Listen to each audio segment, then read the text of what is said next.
નમસ્કાર વિદ્યાર્થી મિત્રો, અંજાર એજ્યુકેશન સોસાયટી સંચાલિત શિલ્પાની વિદ્યા મંદિરમાં આપ સર્વનું હાર્દિક સ્વાગત છે.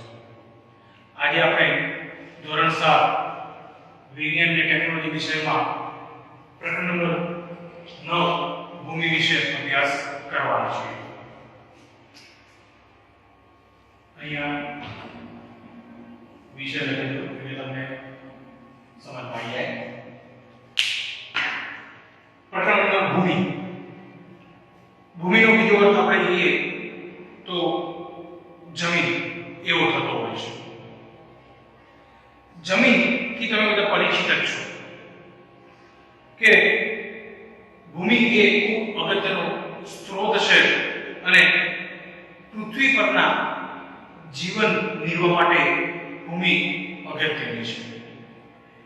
ભૂમિ ઉપર મનુષ્ય, પ્રાણીઓ, વનસ્પતિઓ એ બધા વસવાટ કરતા હોય છે. એટલે કે ભૂમિ એ બધાનો આશ્રય સ્થાન છે. તો આ પાઠની અંદર આપણે ભૂમિ જીવનથી ભરપૂર છે. ભૂમિના અલગ અલગ પ્રકારો, ભૂમિના ગુણધર્મો અને ભૂમિની અંદર પણ ભેજ રહેલો છે એવો એક પ્રયોગ છે. એ પ્રયોગ પણ આપણે અહીંયા કર્યા કરશું અને એની અંદર અલગ અલગ ભૂમિમાં અલગ અલગ પાક લઈ શકાય એના વિશેની બધી વાતો આપણે આજે આ પાઠની અંદર કરવાના છીએ. તો જોઈએ કે ભૂમિ એ ખૂબ જ અગત્યનો કુદરતી સ્ત્રોત છે. મેં આગળ તમને કહ્યું કે આ ભૂમિ બનાવવાની એક કુદરતે આપેલી છે, બક્ષિસ છે, કોઈ મનુષ્ય બનાવ્યું નથી અને એ વનસ્પતિના મૂળને જકડી રાખીને અને પાણી અને પોષક તત્વો આપીને તેની વૃદ્ધિને આધાર આપે છે. હા, આપણે જોઈએ કોઈ પણ વનસ્પતિ ઉગે તેના મૂળ જમીનની અંદર રહેતા હોય છે અને જમીનની અંદર કોઈ વૃદ્ધિ કરતા રહેતા હોય છે.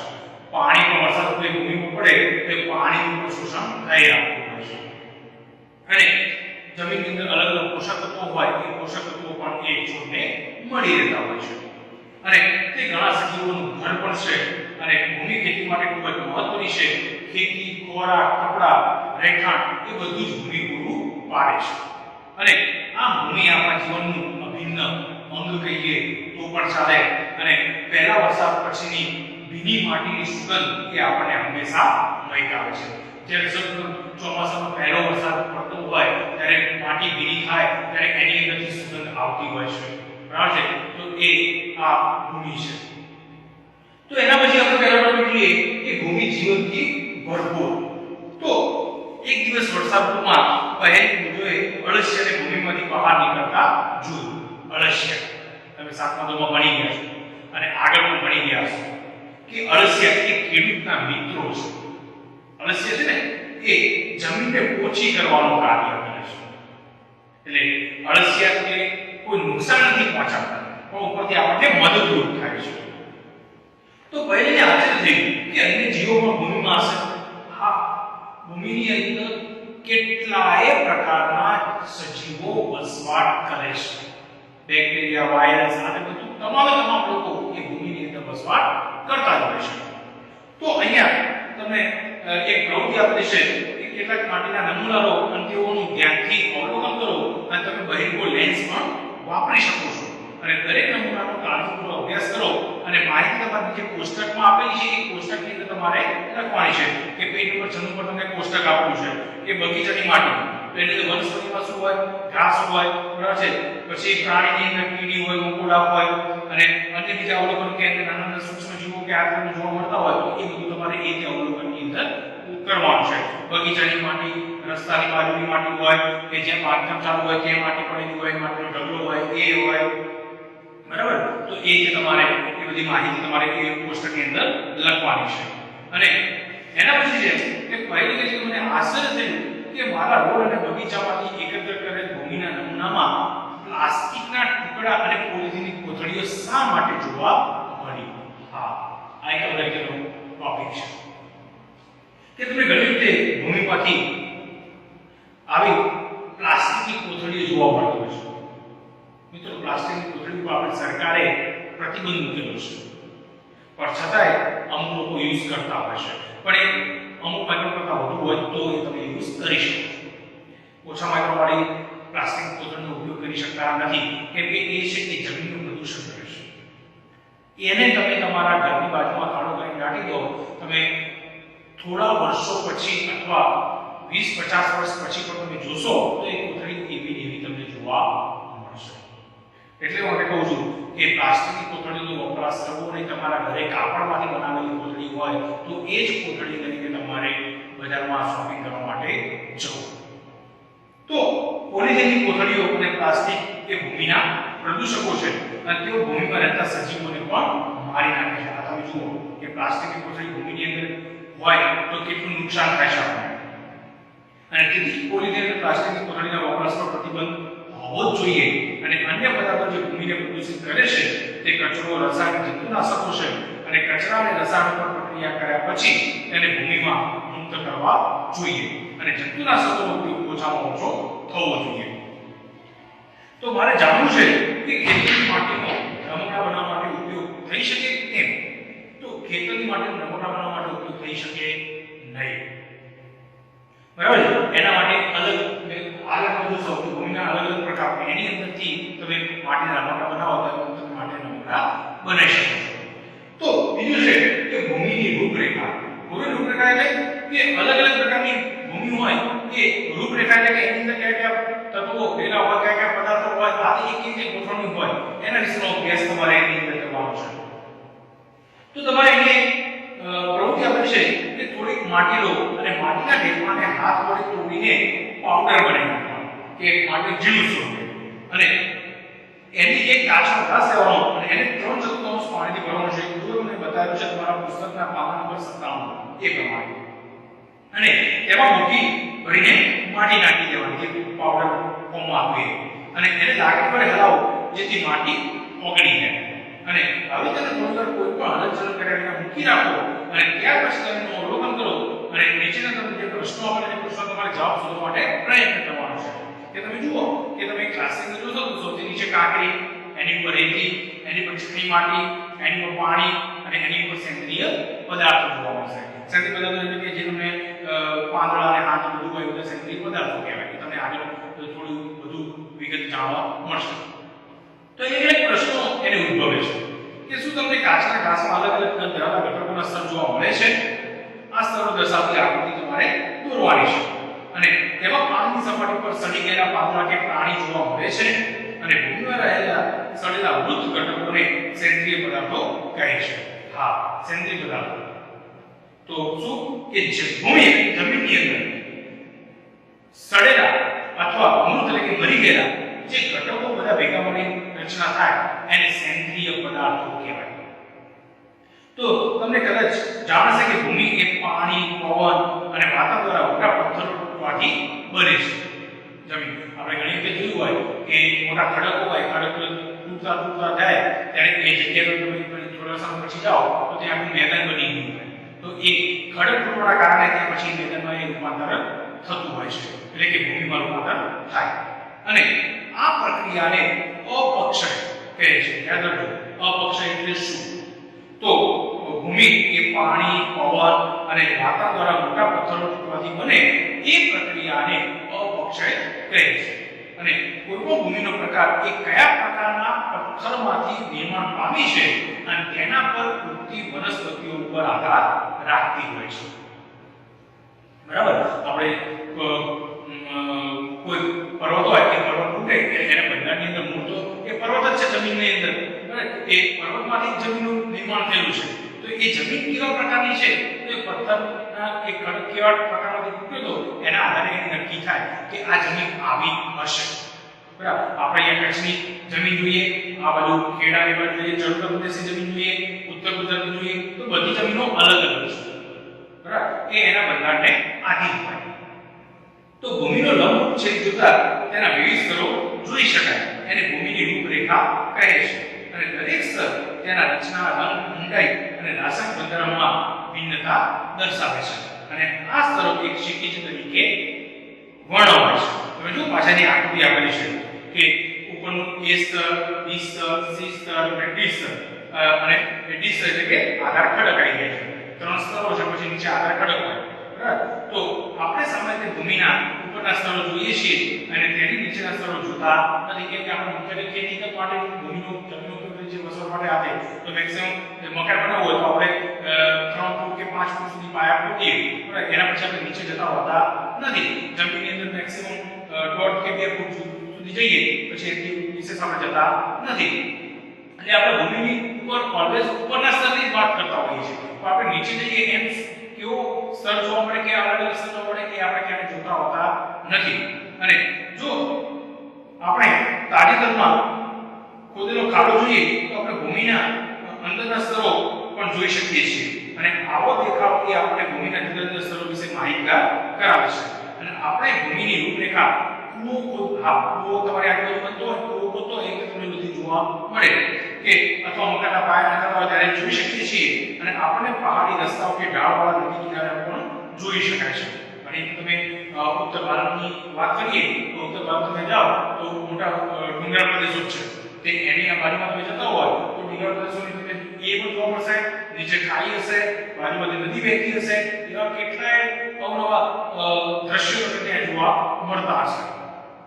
અને સૌથી ઉપરનું સ્તર ઘેરા રંગનું અને સેન્દ્રીય પદાર્થો તથા ખનિજ દ્રવ્યોથી ભરપૂર હોય. અને સેન્દ્રીય પદાર્થો એ ભૂમિને ફળદ્રુપ બનાવે છે અને ઉગતી વનસ્પતિને પોષક તત્વો પણ પૂરા પાડે છે. એના માટે આપણે જોતા હોય કે આપણા ઘરની આજુબાજુમાં કોઈ પશુપાલનનો વ્યવસાય કરતા હોય તો એ પશુપાલનનું જે છાણ હોય છે એ છાણને સડવા દેવામાં આવે. એની અંદર બેક્ટેરિયા હાથે લોકો અસર કરે સડે એટલે એને સડવાનું કામ કરે. અને થોડા સમય પછી એ છાણને હાથે હોય એ ખાતર તરીકે ખેતરની અંદર ઉપયોગ કરતા હોય છે એટલે કે એમની જમીન વધુ ફળદ્રુપ થાય. અને આ સ્તર એ સામાન્યપણે નરમ, છિદ્રાળુ અને પાણીનું પ્રમાણ જાળવી રાખે છે. અને આવી ભૂમિને ઉપરી ભૂમિ અથવા એ સ્તર કહે છે. કીડીઓ, ઉંદર, ચુસુંદર, ઢાળિયા, જીવડા જેવા સજીવોને રહેઠાણું પૂરું પાડતા હોય છે. અને નાની વનસ્પતિઓના મૂળ સંપૂર્ણપણે ઉપરી ભૂમિમાં ખૂંપેલા હોય છે. આ જે છોડ પ્રકારના આપણે ઘણા છોડ વાવતા હોઈએ છીએ, બરાબર. કે અમુક લોકો તો કુંડાની અંદર છોડનું વાવેતર કરતા હોય છે. તો અમુક લોકો ડાયરેક્ટ જમીનની અંદર એમના ઘરના આંગણામાં થોડો ભાગ ખુલ્લો હોય તો એની અંદર પણ છોડ વાવતા હોય તો એ છોડના મૂળ જે હોય એ ઉપરનું એ સ્તર છે એ સ્તર સુધી એના મૂળ પર થયેલા હોય છે, બરાબર છે.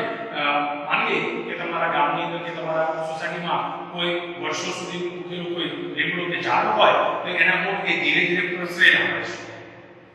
વાત કરું કે તમે કબીર વડ, જો તમે ફરવા ગયા હોય અથવા ગયા વર્ષે આપણે સ્કૂલમાંથી પણ પ્રવાસ માટે તમને કબીર વડ લઈ ગયા તો એ કબીર વડ એ એક એવું કહેવાય છે કે ત્યાં સંત કબીર હતા જે ત્યાં ફરવા માટે નીકળેલા અને એમણે વડની વડવાની દાદા કરી એ ત્યાં ફેંકી દીધેલું.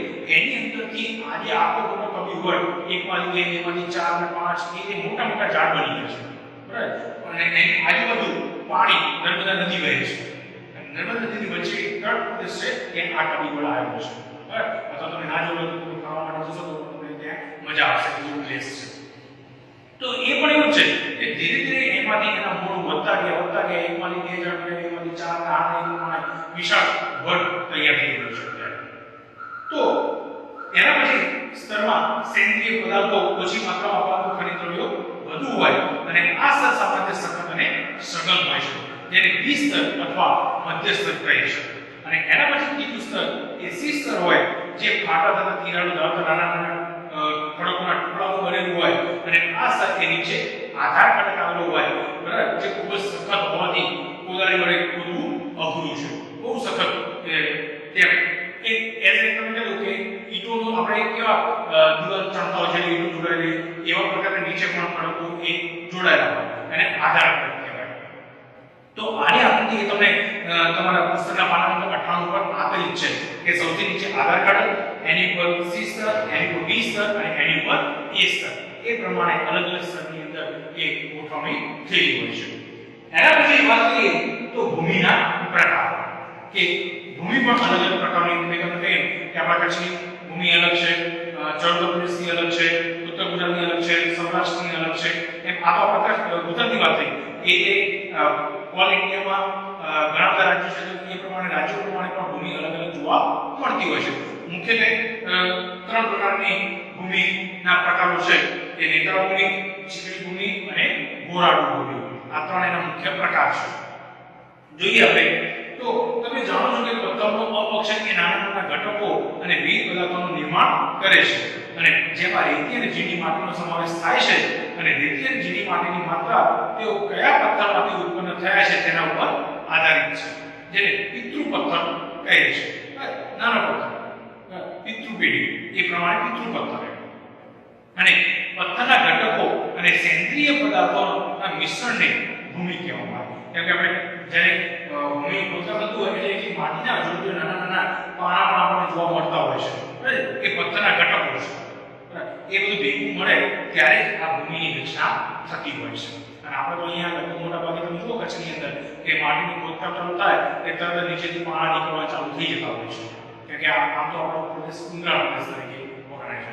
ડુંગરાળ છે, રણ પ્રદેશ છે, બધું છે, ભેગું છે. અને વિવિધ સજીવો જેવા કે બેક્ટેરિયા, વનસ્પતિના મૂળ અને અળસિયા એ ભૂમિનો મહત્વનો ભાગ છે. તો ભૂમિનું વર્ગીકરણ તેમાં રહેલા વિવિધ કણોની માત્રાને આધારે થાય છે. અને જો ભૂમિમાં વિશાળ માત્રામાં મોટા કણો રહેલા હોય તો તેને રેતાળ ભૂમિ કહેવામાં આવે. યાદ રાખજો, વિશાળ પ્રમાણમાં હોય તો રેતાળ ભૂમિ. અને જો ભૂમિમાં ઝીણા કણો પ્રમાણમાં વધારે હોય તો એ ચીકણી ભૂમિ. અને જો ભૂમિમાં મોટા ઝીણા કણો એક સાથે રહેલા હોય તો એને ગોરાડુ ભૂમિ કહેવાય. આ ત્રણેયનો તફાવત, બરાબર? ચીકણી ભૂમિ, ગોરાડુ ભૂમિ અને રેતાળ ભૂમિ એ ત્રણેય એક રીતે ઓળખાય છે. ફરીથી, જો વિશાળ માત્રામાં મોટા કણો રહેલા હોય તો એને રેતાળ ભૂમિ. અને જો ભૂમિમાં ઝીણા કણો પ્રમાણમાં વધારેલા હોય તો ચીકણી ભૂમિ. અને મોટા અને ઝીણા બંને પ્રકારના હોય તો એને ગોરાડુ ભૂમિ કહેવાય. અને આ ભૂમિ રેતાળ, ચીકણી અને ગોરાડુ પ્રકારની હોય છે. ગોરાડુનું બીજું નામ છે છિદ્રાળુ, બરાબર છે? તો ભૂમિમાં રહેલા કણોનું કદ એ ભૂમિની ગુણવત્તા ઉપર ખૂબ જ ઘેરી અસર કરે છે.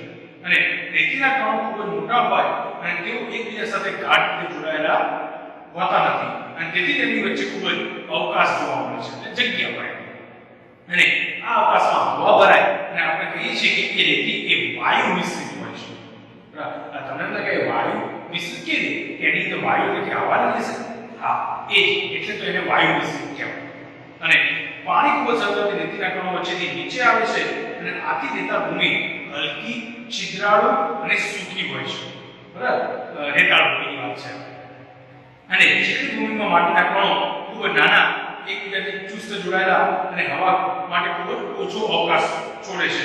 અને રેતાળ ભૂમિથી વિપરીત ચીકણી માટીના કણોની વચ્ચેની નાની નાની જગ્યામાં પાણી રોકાય છે. પાણી એટલે માટી ચીકણી થઈ જાય, એની લપસે થઈ જાય. રેતાળ ભૂમિ છે એમાં પાણી જલ્દી સુકાઈ જાય, એટલે બધું પાણી જરૂર એને રેતાળ માટી કહેવાતી હોય છે.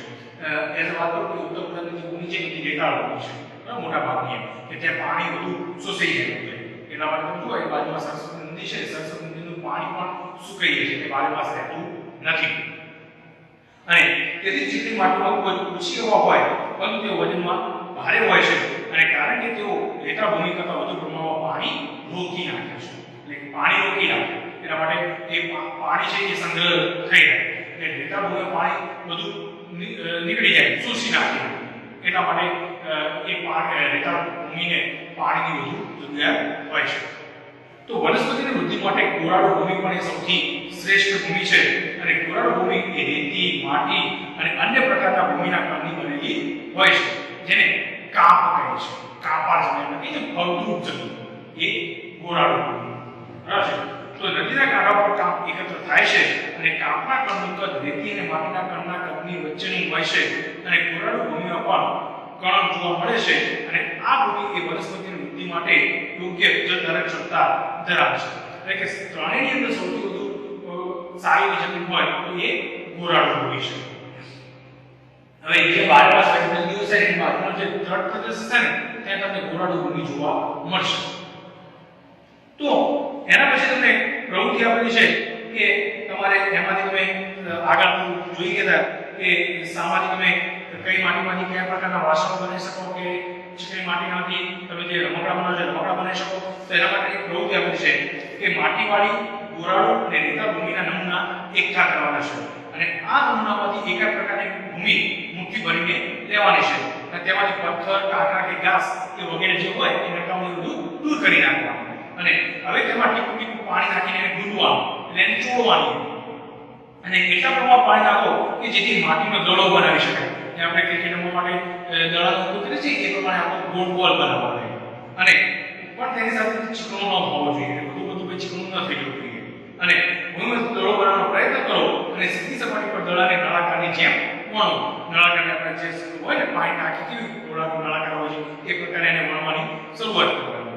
અને આ નળાકારમાંથી એક રીંગ જેવી રચના બનાવો અને બીજા નમૂના વડે આ પ્રવૃત્તિનું પુનરાવર્તન કરો. તો શું માટીના નમૂનાના આકાર પરથી તેનો પ્રકાર જાણી શકાય છે? તો તમે પાછળ પેજ નંબર 100 ઉપર એને આખી પ્રવૃત્તિ જે મેં વાંચી એ પ્રવૃત્તિ કેવી રીતે કરવી એની આખી આકૃતિ સાથે તમને સમજ આપેલી છે. તો તમે જાણી શકશો કે કયા પ્રકારની માટી કુંડા, રમકડા કે મૂર્તિ બનાવવા કામમાં આવી શકે. તો એ તમારે એ ત્રણેય માટીના નમૂનામાંથી તમારે વણાય જોવાનું કે રેતાળ ભૂમિમાંથી બને છે, ચીકણી ભૂમિમાંથી બને છે કે ગોળો ભૂમિમાંથી આ રમકડા બને શકે કે આ મૂર્તિને બધું બનતું હોય. તો એ તમારે એક બુદ્ધિ ઘરે આ પ્રોજેક્ટ તમે કરી શકો છો. બરાબર છે? એ ઘરે પ્રોજેક્ટ કરી તમારે ત્રણેયમાંથી નિરાકરણ લાવવાનું, એના પછી અવલોકન કરવાનું કે ભાઈ આ ત્રણમાંથી આ માટીમાંથી મેં આ વાસણો બનાવી શકાય કે રમકડા બનાવી શકાય. અમુક લોકો આપણે જોતા હોઈએ છીએ કે માટીમાંથી બનાવેલા રમકડા પણ આપણે બજારમાં અવેલેબલ હોય છે, વેચવા માટે અમુક લોકો બેઠેલા હોય છે. તો એ વખતે એમને પણ પૂછો તમે ખ્યાલ આવે. પણ એવા રમકડા તમારે ઘરે બનાવવા હોય તો એ તમે ઘરે પણ બનાવી શકો છો. એના પછી છે ભૂમિના ગુણધર્મો. તો તમે ભૂમિની ઉપયોગિતાની કેટલીક યાદી બનાવેલી છે. તો આપણે એની લાક્ષણિકતા માટે પ્રવૃત્તિ કરીએ કે ભૂમિમાં પાણીનો અંતઃસ્રવણ દર જરણ કે ઝડપ કેવી રીતે પાણીનો અંતઃસ્રવણ દર કેવી રીતે નક્કી થાય. તો એના માટેનું સૂત્ર છે કે પાણીની માત્રા મિલીલીટરમાં લેવાની. યાદ રાખજો, પાણીની માત્રા મિલીલીટરમાં, એના ભાગ્યા અંતઃસ્રવણ દર મિનિટ. માની લો કે તમે 200 મિલીલીટર પાણી લીધું, બરાબર છે, અને અંતઃસ્રવણ દર 20 મિનિટ છે. 200 લીટર પાણી છે એ નીચે ઉતરી જવાનો સમય લાગે છે પાણી બધું સુકવાનો 20 મિનિટ. તો અંતઃસ્રવણ દર કેટલો છે? તો 10 મિલી પ્રતિ મિનિટ. એટલે કે 1 મિનિટમાં 10 લિટર પાણી એ અંદર શોષાય છે, અંતઃસ્રવણ થાય છે. બરાબર? તો આ રીતે આપણે પાણીનું અંતઃસ્રવણ દર શોધી શકીએ છીએ.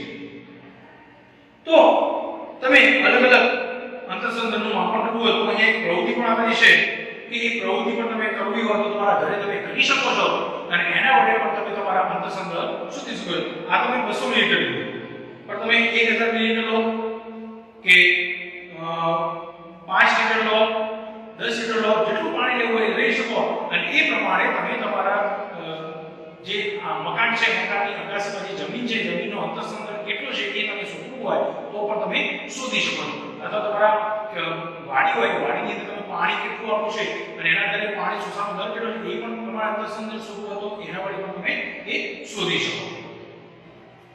તો આ ત્રણ માટીના નમૂના પણ તમે લઈ શકો છો કે ભાઈ ગોરાળુ ભૂમિ, ચીકણી ભૂમિ અને રેતાળ ભૂમિ એ ત્રણેયની અંદર પણ તમે અલગ અલગ પાણી મૂકો, એને ત્રણેયનો અલગ અલગ અંતઃસ્રવણ દર શોધો અને ત્રણેયને સૌથી વધુ કોનો, સૌથી ઓછો કોનો, સૌથી સાવ ઓછો કોનો એ પણ તમે શોધી શકો છો. એ પણ તમારે પ્રયોગ કરવો હોય તો તમે કરી શકો છો. એના પછી ભૂમિની અંદર ભેજ.